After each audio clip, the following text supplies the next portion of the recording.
So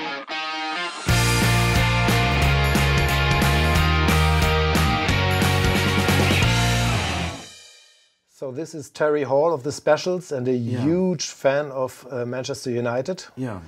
And we have 5 pictures for him. Okay. Connected with Manchester United. Okay. And he will say something interesting to it. So here's the first one.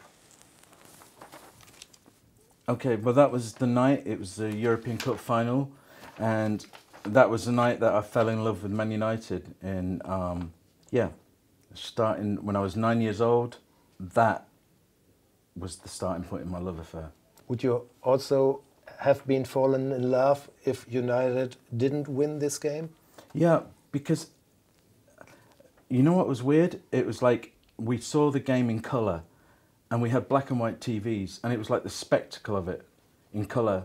Also like Mexico 70 World Cup, it was a World Cup in colour and you saw shirts, colours, you saw Brazil and their fantastic kit.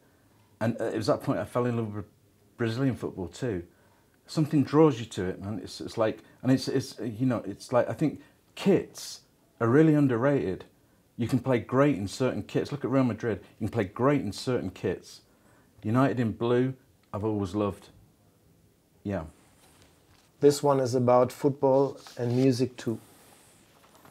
Oh, the wedding present.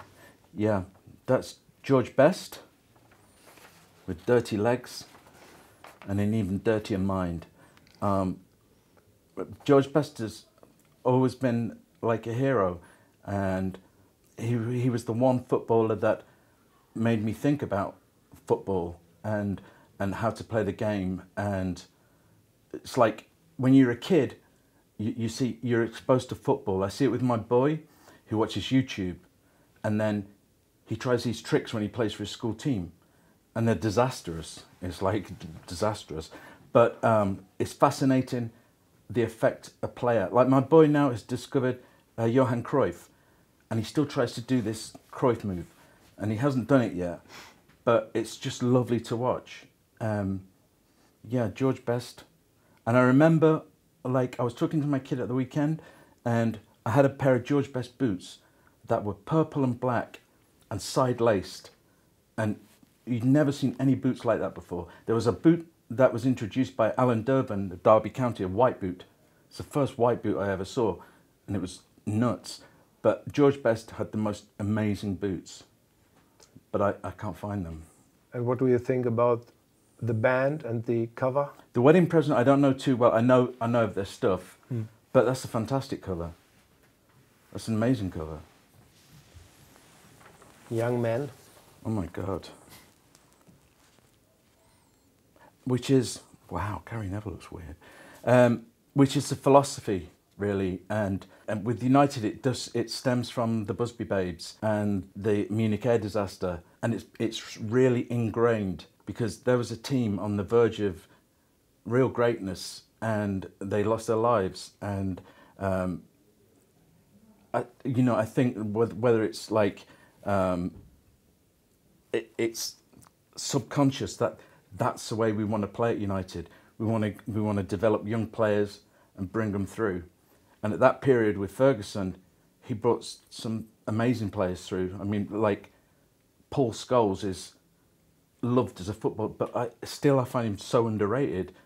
He was a magnificent footballer, Scholes, and yeah.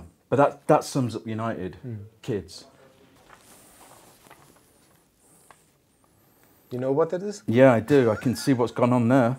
Some Coventry players 4 years ago. Yeah. And the first Specials cover? Yeah, but I don't know. That's they don't look as good. Why don't they look as good? They don't look as good. Do you want to have a look? That's like a take on our album. Maybe stick to football. I don't know. So you don't have a connection to Coventry at all? Huh? No. No, my family have all died, and there's no connection.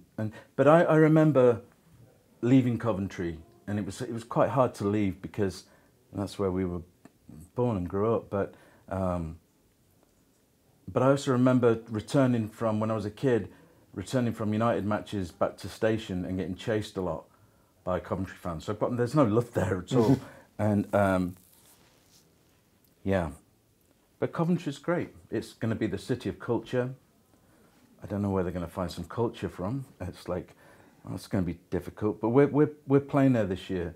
It's the first time we played there for ages, and we're playing at the Cathedral, which is they've never had a band play there. So it's quite an important year, I think.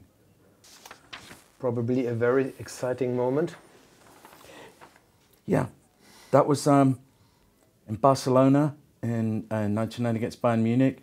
We went to the game. We arrived in Barcelona at 4 a.m. for some reason on the day of the game, and we slept out in a park all afternoon, and then we went to the game, and it was a nightmare getting in. There was so much trouble getting in with tickets and stuff. It was a nightmare. And we were convinced that Bayern had won it, totally convinced. But then when Sheringham scored, it was like everything went into slow motion. It was the most bizarre experience. It's like everything slowed down and went at half speed. And then when Solskjaer got the winner, it was like just a moment of disbelief. I still like get tearful about it. It was like disbelief. And we couldn't quite believe what was going on. And it was like, because it was, it's a treble too, and we couldn't quite believe what was going on. And I spent a whole night just wandering around Barcelona after the game and sitting on a curb, and I was in tears, and my friends were too, and we were grown men. And it's like, we ended up on the floor of Barcelona airport. We couldn't get out of the airport, and it was bizarre. And then there's an author I like, Martin Amis.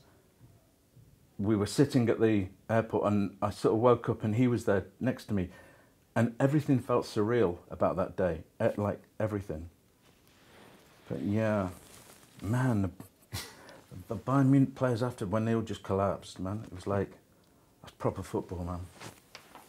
Okay, that's it. Thank you. Thank you very much.